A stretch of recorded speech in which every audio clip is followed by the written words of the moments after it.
Shit. Welcome back. We're now at part 4 of this week's New Comics Bitches. Uh, mm, mm, Sweet nectar of life. It's just water with ice. Because that's what I drink. That's my drink. Just give me some good water, and I'm a happy man. Okay, so now we're going to get into the rest of our books. We're going to start off with Animal Man, number 8. We've got Maxine, who's really starting to access her abilities more and more in, as even stated in the book, at a faster pace than anyone or any member of the Red has seen her evolve before. But of course, we're still facing the rot here. We're still facing the problem. And when, and Buddy, while being incredibly powerful, he's still a family man. And his family's got to come first. And you would think that. But he does kind of, he does kind of force his family to take Maxine and run, to get as far away from the rot as is possible. But the rot, they just, he has to face them down. And we've got, some, as far as the family aspect of this book, Jeff Lemire has done a really excellent job of setting that up and setting it up really well. He's really been working this book as it's a book about family, not a family book, because it's definitely not for little kids, but it's a book about family and what it means to be part of the Baker family, and that's been terrific. However, this issue also suffers from some of the same problems that the previous issue suffered from. Now, in every issue for the last, 4 or 5 issues, they've kept talking about how they have to get down to Louisiana, or how they have to get to Alec Holland. They have to get to the Swamp Thing. He is going to help them solve their problems. They're going to face the rot together. Well, that hasn't happened yet. And it doesn't seem like it's going to be happening anytime soon. And they keep stressing how important it is, but it's like they're moving it like a mile per hour throughout this book towards that destination. No matter how important they keep saying it is, it never seems to get anywhere. And while I understand there's been a lot of shit going on, at the same time, I don't know, it's just, I need something to happen. I need some kind of resolution to this idea, okay, well, here's where they're going to meet for the first time.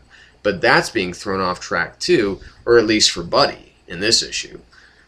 Whether or not, Ellen and Cliff and Maxine and Grandma get to meet Alec Holland, that might be a different issue altogether.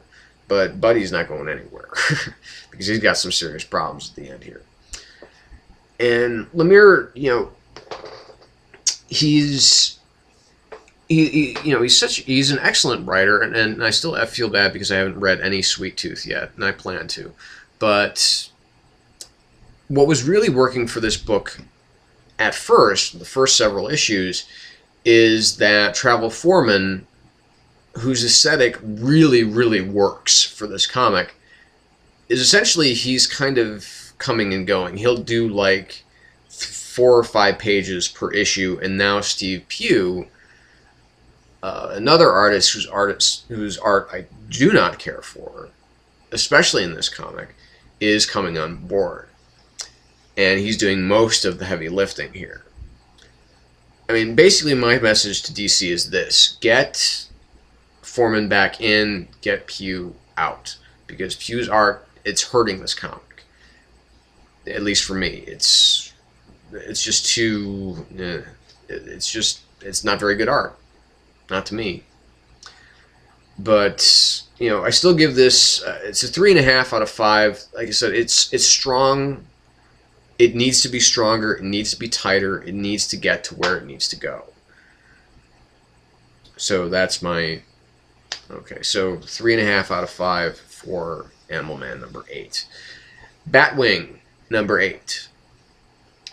Again, this has been a really big surprise for me. This I've been enjoying this series a lot more than I have the other kind of more big name books like Batgirl or Batwoman.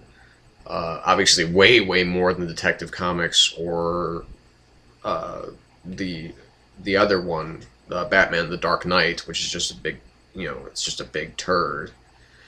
But I've really been interested in this series. It's really been doing some excellent stuff.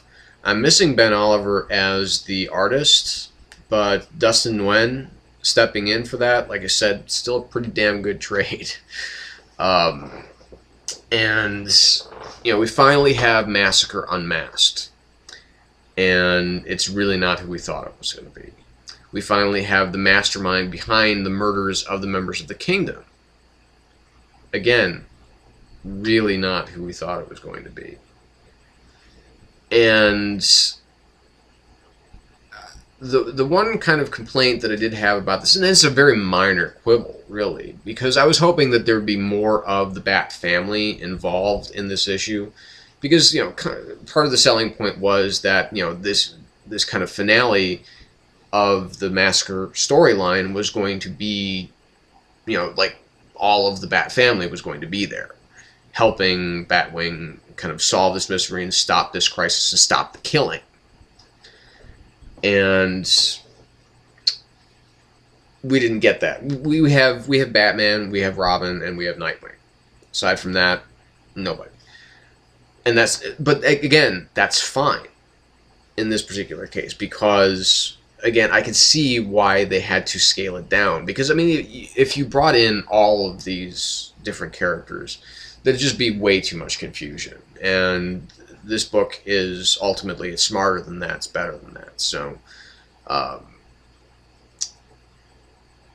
what's struck me most about this book is how very deeply emotional this book gets. It gets to an emotional core that the Bat books normally don't see, because we have someone who has been through something that no other member of the Bat family can possibly imagine. To be a child soldier for one of the warlords in one of the distressed countries of Africa, and to do the things that he's done, and this is much more a book about redemption than it is about Batman's vengeance or Nightwing's acceptance, or Damian's also kind of Damian's acceptance, but Damian's desire, I think, to have more of a father-son relationship with his father. It's a much different book than any of the other Bat books out there, and I really applaud that, and it could really easily have gone the other way. And, it's really, it's kind of like the emotional touchstone of all of the Bat comics. It really has the strongest emotional impact of any of the Bat comics, any of the Bat family comics, with maybe the exception of Batman and Robin, because we do have, obviously, certainly with the last couple of issues of Batman and Robin, we've had a really strong familial bond between, more of a father-son bond than we've seen recently with Damian and with Bruce. And even in the most recent issue of Batman, which was totally fucking awesome, which is still just, it's the best, it's one of the best DC series out there right now, the New 52, and how awesome is that? Keep getting. But the whole Night of the Owls, that's starting with issue number 9 of all of the Bat titles, and even is going to tie in somehow to, I believe, All-Star Western, if I'm not mistaken. But yeah, so just great stuff. great reveals, great stuff. 4.5 out of 5, easy for Batwing #8. Again, it's a book that I'm hoping more and more people will start reading soon, because it's just a great book. And finally, on to what I'm saying, and again, to you who watch me on a regular basis, know this is probably going to be my book of the week, and it is indeed, and it's Swamp Thing #8. You know, the Rot and Sethi, whatever, however that's pronounced, they are winning. They are definitely on the winning side in the first several pages of this book. Until now, we've never seen, even in because, okay, there's really, to me, there's 3 runs of this book. There's the early stuff, the Len Wein, Bernie Wrightson stuff, which I'm not terribly familiar with, but familiar enough. And then there's the Alan Moore stuff, which I've read cover to cover, his entire run, a number of times, and it's awesome! And then there is, and everything from then on to this, to me, is nothing. It doesn't, whatever happened, it doesn't matter. Because now we have Scott Snyder, and we have Yannick Paquette. And in this particular issue, we also have Marco Rudy also doing some pages as well. And this is just one of those books where you have to say to yourself, wow, this is what comics can do. This is how some of the best, this ranks up there with some of the best that comics have to offer. And I'm not talking just right now. I'm talking about, like, ever. I mean, Swamp Thing has become... It's probably the best book of the New 52. Maybe with the exception of Batman and iVampire. This is just astoundingly good stuff. It's shockingly good. It is excellent. And I shouldn't say shockingly, because this is Scott Snyder, and I expect a lot of Scott Snyder, and I usually get a lot out of Scott Snyder, which is why he's the guy right now at DC. You can throw your Jeff Johns at me all you want, and you can throw your Dan Jurgens, you can throw whoever, you can throw Keith Giffen at me, and I will say, you know what, that's fine and dandy and everything like that, but here's Scott Snyder. And why you're not putting, if DC has half a fucking brain in their head, whatever their next big event comic is, they're going to let Snyder do it. That's just the way that they need to go right now. It's the only possible way that they can do an event that's quality. Although at the same time, I don't know if I want Scott Snyder on an event comic, because event comics generally suck. So anyway, but of course, we have the arrival of Swamp Thing, and he definitely has some warlike blood running in his veins, man. And just the attention, the small details in every frame of this comic is genuinely terrifying. This is a horror book. Don't get me wrong. This is as close to Vertigo as a non-Vertigo title can get. It really is. This is top of the line stuff. It's scary as hell. It's smart as hell. It's so exceedingly well done. The art by Yannick Paquette and Marco Rudy in this issue is fantastic. I mean, there's nothing about this book that disappoints. Almost ever. I mean, some issues have been not as good, but they've still been really fucking good.